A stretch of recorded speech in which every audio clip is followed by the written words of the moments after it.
ప్రకాశం జిల్లా గిద్దలూరులో అమానుష ఘటన చోటు చేసుకుంది. ఆస్తుల పంపకాలు జరపాలంటూ పంతంతో 3 రోజులుగా శవాన్ని ఇంటి బయటే ఉంచారు. తన మరణం తర్వాతే ఆస్తులు పంచుతానని మృతుడి తల్లి ఇంటికి తాళం వేసి పారిపోయారు. దీంతో దిక్కుతోచని స్థితిలో భర్త శవంతో ఇంటి బయటే ఉండిపోయింది మృతుడి భార్య. ప్రకాశం జిల్లా గిద్దలూరుకు చెందిన శివాచారికి 4 ఏళ్ల క్రితం ఈశ్వరమ్మతో వివాహమైంది. ఆ దంపతులకు ఒక కుమారుడు ఉన్నారు. హైదరాబాద్లో పనిచేసుకుంటూ జీవనం కొనసాగించేవారు. అయితే శివాచారి మద్యానికి బానిసయ్యాడు. దీంతో భార్యాభర్తల మధ్య తరచూ గొడవలు జరుగుతూ ఉండేవి.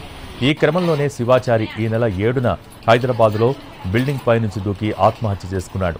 పోలీసులు పోస్టుమార్టం అనంతరం సొంత ఊరికి మృతదేహాన్ని పంపించారు. అయితే శివాచారి అంత్యక్రియలు చేసేందుకు ఈశ్వరమ్మ, ఆమె తరపు బంధువులు ఒప్పుకోలేదు. ఓఎస్ఎస్ ఫర్టిలిటీలో సైన్స్ ఇంకా ఓఎస్ఎస్ హెల్ప్ తో ఎందరి కలలు నిజమయ్యాయి. In the good hands of science. Mummy daddy అవ్వాలంటే ఓఎస్ఎస్ కి కాల్ చేయండి.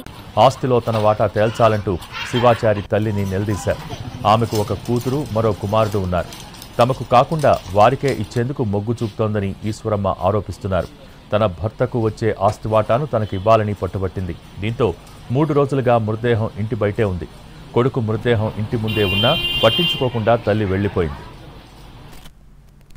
ఎవరికి ఎలాంటి ఇన్ఫార్మ్ చేయకుండా బీగాలు వేసుకొని లోపల తాళం వేసుకొని వెళ్ళిపోయారు సార్. అసలు ఇంట్లో లేకుండా కనీసం మంచినీళ్ళు కూడా ఇవ్వకుండా పిల్లోడికి కానీ నాకు కానీ ఏం చూడకుండా వెళ్ళిపోయారు సార్. శవాన్ని మీరే దహనం చేసుకుని లేకపోతే పంచాయతీ వాళ్ళకి ఇప్పించేస్తాం, మేము పంచాయతీ వాళ్ళకి మాట్లాడదాం, వాళ్ళే తీసుకుపోతారు అని అంటున్నారు సార్.